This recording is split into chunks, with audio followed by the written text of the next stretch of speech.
Good morning students. Last క్లాస్లో ఏం చెప్పుకున్నామమ్మా మనం? Reproduction of plants from vegetative parts. Roots ద్వారా ఏం జరుగుతుంది? Sweet potato, dahlia, asparagus, carrot, beetroot వీటన్ని రూట్స్ నుంచే వస్తాయి అన్నమాట మనకి. వాటి ద్వారా రీప్రొడక్షన్ జరుగుతుంది. అలాగే స్టెమ్లో చాలా పార్ట్స్ ఉన్నాయి. Stem cutting, bulb, tuber, rhizomes, runners అనే వాటి ద్వారా ఈ ప్రాసెస్ అనేది జరుగుతుంది. ఈ స్టెమ్ కటింగ్కి మనం ఎగ్జాంపుల్గా ఏం చెప్పుకోవచ్చు? షుగర్ కేను, రోజు, hibiscus.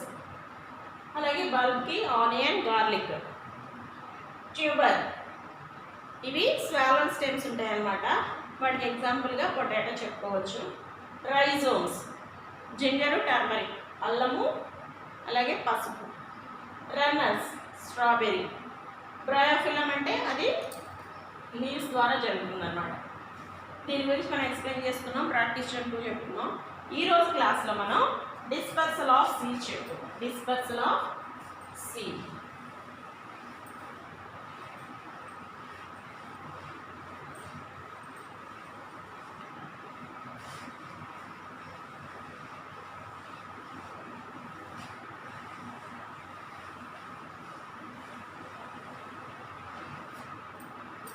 Today we are discussing about the dispersal of seeds.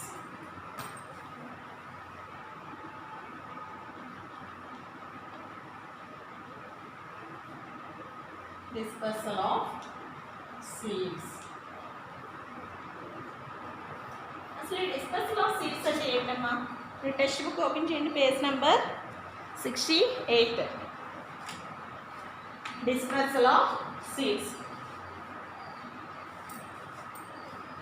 Now we know that some plants produce seeds while the other directly produce new plants. కొన్ని న్యూ ప్లాంట్స్ ఎలా ఇస్తాయి? సీడ్స్ ద్వారా ఇస్తాయి. సీడ్స్ ద్వారా ఏంటి కదా మనకి ప్లాంట్స్ అనేవి వచ్చేవి. అలాగే మనం చెప్పుకున్నాం కదా, రీప్రొడక్షన్ ద్వారా డైరెక్ట్గా ప్లాంట్స్ అనేవి వస్తాయి. Some baby plants grow near their parent plant. అంటే పేరెంట్ ప్లాంట్ నుండి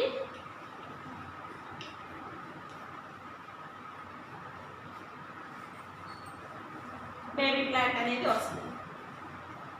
మనం చెప్పుకున్నాం కదా, రీప్రొడక్షన్ ఎలా జరుగుతుంది? రూట్స్, స్టెమ్, లీవ్స్ ద్వారా జరుగుతుంది. ఇప్పుడు పేరెంట్ ప్లాంట్ అంటే పెద్ద చెట్టు ఉంది కదా, ఆ పెద్ద చెట్టుకి చిన్నలో ఇప్పుడు సపోజ్ మనం చామంతి మొక్క ఉంది. ఈ చామంతి మొక్క కానీ మల్లె మొక్క కానీ ఇలాంటివి ఏమవుతాయి? పేరెంట్ ప్లాంట్కి దగ్గరలో చిన్న చిన్న ప్లాంట్స్ అనేవి వస్తాయి అన్నమాట. Why some grow in parents plants itself, at some other travels to far off places to grow into full fledged plants and trees. కొన్ని ఏం చేస్తాయి? ఇవి చాలా దూరం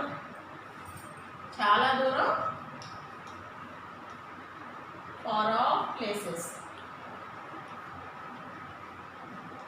చాలా ఎక్కువ దూరం ట్రావెల్ చేసి అక్కడ ఫుల్ ఫ్లెడ్జ్డ్ ప్లాంట్స్ అనేవి వస్తాయి అన్నమాట. Let us learn how to travel far off places before they grow into. అసలు ఇవి చాలా దూరం ఎలా వెళ్తాయి? చాలా దూరం వెళ్ళి అక్కడ ఫుల్ ఫ్లెడ్జ్డ్ అంటే చక్కటి ప్లాంట్స్ అనేవి వస్తాయి ట్రావెల్ చేసి. ఎలా ట్రావెల్ చేస్తాయి అది చెప్పుకుందాం. Seeds produced plants spread across wide area with the help of wind, water animals and through explosion of fruits.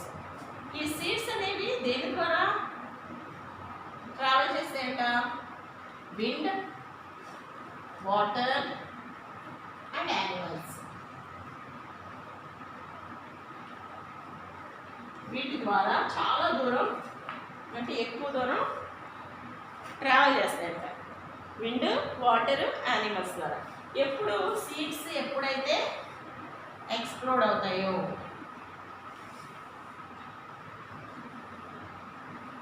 Explosion అంటే ఎప్పుడైతే సీడ్స్ పగులుతాయో,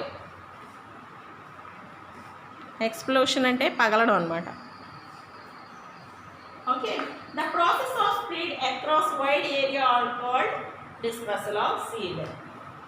అసలు డిస్పర్సల్ ఆఫ్ సీడ్ అంటే ఏంటి చూడండి. The seeds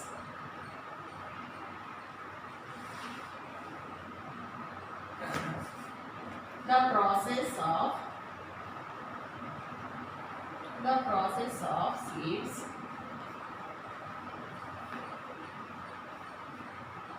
across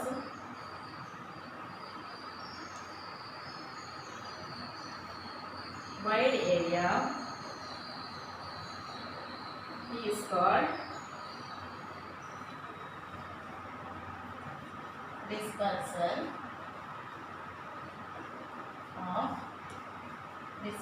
of seeds. ఏ ప్రాసెస్లో అయితే సీడ్ చాలా దూరం ప్రయాణం చేస్తాయో దానిని ఏమన్నారు? Dispersal of seeds.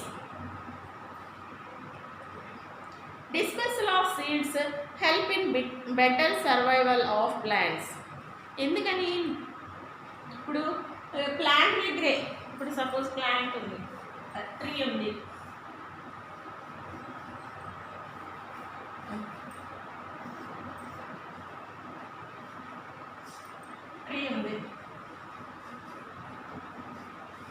ట్రీ దగ్గరే సపోజ్ ఆ సీడ్స్ పగిలిపోయి కింద పడినాయి అనుకోండి, ఇక్కడే ప్లాంట్ వచ్చింది అనుకో, ఇది సరిగ్గా గ్రో అవుతుంది, అంటే దానికి స్పేస్ సరిపోదు. ఈ సీడ్స్ డిస్పర్సల్ అయ్యి వేరే ప్లేస్లోకి వెళ్ళి అనుకోండి, అక్కడ అవి విశాలంగా పెరుగుతాయి. అదే ఇక్కడిక్కడే పడినాయి అనుకోండి, ఇక్కడ వాటికి స్పేస్ సరిపోదు, ఎందుకంటే ఆల్రెడీ రూట్ సిస్టమ్ ఇదంతా ఉండిపోతుంది కాబట్టి ఈ రూట్ సిస్టమ్ సరిగ్గా ఫామ్ అవుతుంది, పైన ట్రీ కూడా ఫామ్ అవుతుంది. ఆ సీడ్స్ దూరంగా వెళ్ళి పడడం వల్ల అక్కడ వాటి సర్వైవల్ అనేది చాలా ఇంప్రూవ్ అవుతుంది అన్నమాట. Dispersal help to produce and A line? Second line. Dispersal of seeds help in the better survival of plants. If all seeds from plants fell at one place, there would be too many plants struggling to survive and use them same resources. ఈ struggle అవుతాయి అన్నమాట. అన్నీ ఒకే దగ్గర పడి అనుకోండి, వాటికి పెరగడానికి సరైన సదుపాయం ఉండదు. అదే దూరంగా ఎక్కడో పడి అనుకోండి, అక్కడ ఈజీగా అవి సర్వైవ్ చేసుకుంటాయి. Dispersal helps to provide uniform air, water and nutrients to all plants. ఆ డిస్పర్సల్ అవడం వల్ల ఏమవుతుంది? వాటికి మంచి ఎయిర్, అలాగే వాటరు, ఇంకా న్యూట్రియన్స్ ఆ ప్లాంట్స్కి అనేవి అంది అది చక్కగా గ్రో అవుతుంది. అదే ఇక్కడ పెరిగింది అనుకోండి, ఈ ప్లాంట్ తీసేసుకుంది అనుకోండి, అన్నీ వాటరు న్యూట్రియన్స్ అన్నీ ఈ ప్లాంట్ తీసుకుంది అనుకోండి, రిమైనింగ్ ట్రీస్ కరెక్ట్గా గ్రో అవ్వవు. Also, if seeds were not transported by the agent's dispersal, we would not have such a varieties of plants growing in different places. ఇప్పుడు ఈ సపోజ్ ఆ సీడ్స్కి ఏజెంట్స్ ఉన్నాయి కదా, డిస్పర్సల్ అవడానికి ఏజెంట్స్ ఉన్నాయని చెప్పగా, విండ్, వాటర్, యానిమల్స్, ఇవి ఆ సీడ్స్ని డిస్పర్సల్ చేయకపోతే మనకి వెరైటీస్ ఆఫ్ ప్లాంట్స్ అనేవి కనబడవు.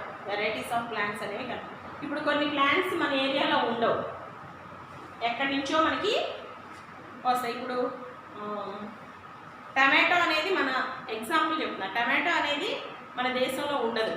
ఇది ఎక్స్పెక్టాలో కూడా ఎక్కడ ఇచ్చినట్టు చెప్తున్నాను.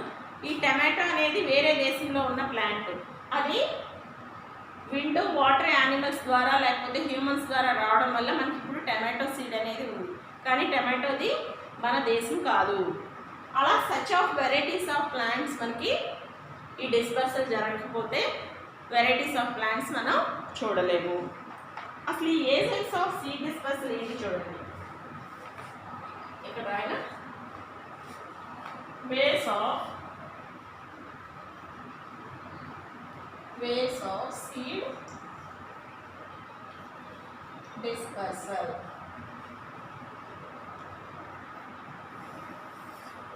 వేస్ ఆఫ్ సీడ్ డిస్పర్సల్ ఎలా చూడండి.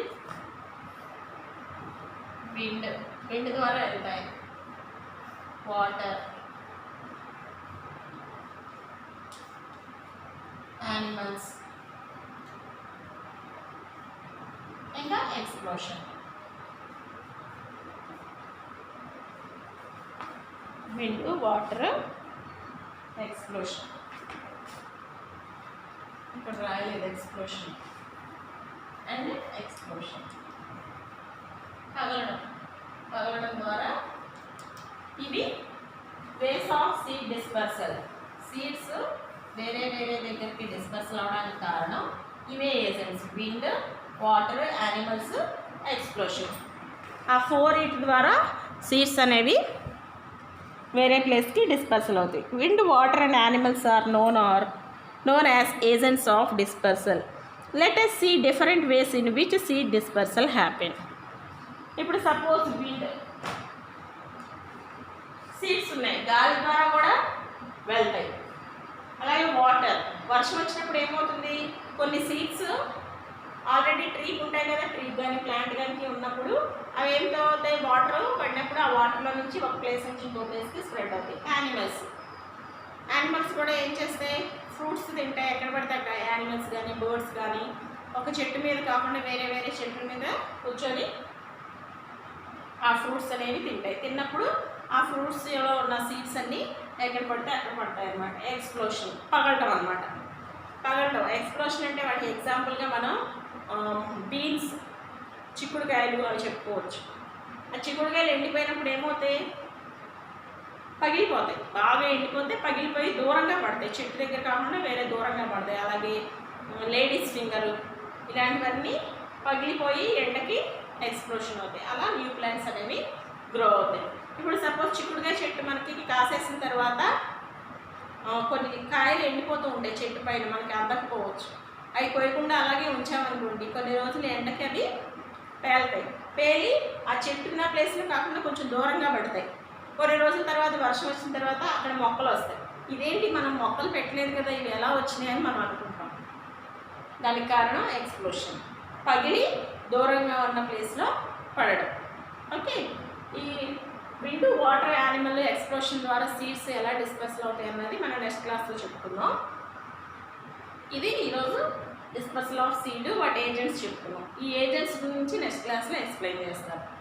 అసలు డిస్పర్సల్ ఆఫ్ సీడ్స్ అంటే ఏం చెప్పుకున్నాం, the process of seeds across wide area is called dispersal of seeds. A seeds అయితే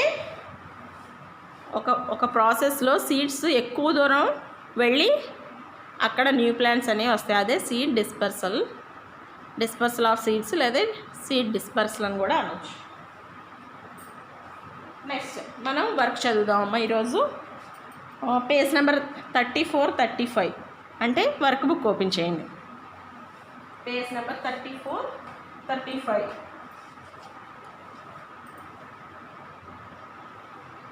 తీసారా? Third question, right the function of the urinary bladder. అసలు యూరినరీ బ్లాడర్ యొక్క ఫంక్షన్ ఏంటి?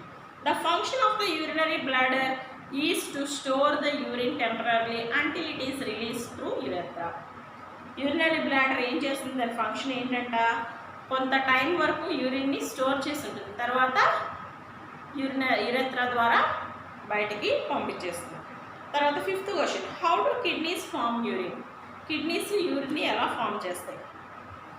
The kidneys act like filters and purify the blood by removing all waste products such as. ఒక నిమిషం అండి. Okay, third question, fourth చదవనమ్మా, fifth next క్లాస్లో చెప్పుకుందాం. ఈ డయాగ్రామ్లో స్పెల్లింగ్స్ కూడా చదవండి. Renal vein, renal artery, kidneys, ureters, urinary bladder, urethra, ఇవి స్పెల్లింగ్స్ చదవండి. ఓకేనా? థర్డ్, ఫోర్త్, ఫిఫ్త్ నెక్స్ట్ క్లాస్లో చెప్తాను. Right the function of the urinary bladder. The function of the urinary bladder is to store the urine temporary until it is released through urethra. Diagram, draw A well label diagram of the human urinary system. ఆ urinary సిస్టమ్ని వేయాలి. మీరు రఫ్లో కూడా practice చేయండి. Practice చేసి ఆ parts చదవండి. Renal vein, renal artery, ureters, urethra, urinary bladder, kidney, ఇవి పార్ట్స్ అన్నమాట. ఓకే, ఫిఫ్త్ క్వశ్చన్ మనం ఫుల్ కంప్లీట్ చేయలేదు అనుకుంటాం. అది నేను ఒకసారి ఫిఫ్త్ క్వశ్చన్ నేను మళ్ళీ ఒకసారి మీకు వాట్సాప్లో పెడతాను. ఫిఫ్త్ క్వశ్చన్ కంప్లీట్ చేయలేదు అనుకుంటాం మనం. ఓకే, ఫిఫ్త్ క్వశ్చన్ నేను పెడతాను, చూద్దాం. సరే, బాయ్ అమ్మా. ఫిఫ్త్ క్వశ్చన్ మనం సగమే రాసాం. How do kidneys form urine అనేది కొంచెమే రాశాను. ఆ రిమైనింగ్ కూడా రాసి మీకు వాట్సాప్ చేస్తాను. The kidneys acts like filter and purify the blood by removing all waste products such as అక్కడ వరకే రాశాను, ఇంకా మిగతాది రాలేదు, ఇంకా ఆన్సర్ ఉంది, అది రాసి మీకు వాట్సాప్ పెడతాను. ఓకేనమ్మా.